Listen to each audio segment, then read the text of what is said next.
keling kichkina xonim. Nima xizmat? Menga to'rtta chitir somsa bervoring.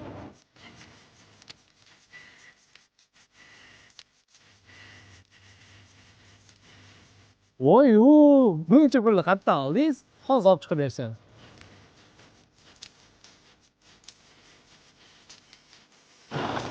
Marhamat. Rahmat.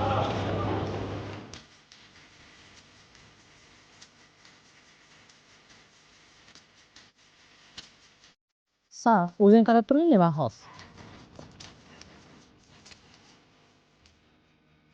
Yoqimli ishtaha. Rahmat. Bittasi yedim qo'yamni onamga olib boraman. Onang o'zi qayerda? Uyda kecha ishxonada yopib tushib oyog'ini sindirib olgandilar. Demak onam tuzalib ketguncha men ishlab ovqat olib borishim kerak dedimda onamni o'rniga ishga chiqib pul topdim. Zo'r-ku.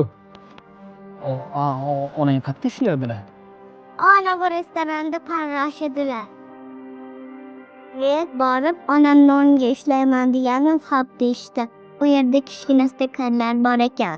Unga faqat mening qo'lim sig'arkan. Ular yuvib berganini 5 ta pul berishdi.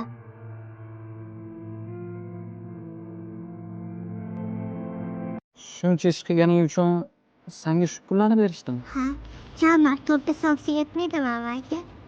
Yo'q. Kam emas, bu aksincha. Ko'p. Bilasanmi qay darajada ko'p? Bu shunaqangi ko'p pullarki, sen oying tuzalib ketgungacha har kuni kelib, bizdan shashlik, somsa, xohlagan ovqatingni olib ketishingga yetadigan darajada ko'p bu pul. Rostdanmi? Hurray! Faqat bitta sharti bor. Boshqa ishlamagin, xo'pmi? Agar yana ko'p ishlab bunaqa pullarni bizga olib kelib beraversang, biz sendan juda katta qarz olib qolamiz. Bu pullar oying tuzalib ketgungacha ovqatlanishga yetadi. Ertaga yana kelaman, ovqatlarni tayyor qilib qo'yinglar. Shuncha pul berdim axir. Xo'p bo'ladi. Rahmat amaki, banklaringiz ko'p bo'lsin. Rahmat. Kichkina xonim.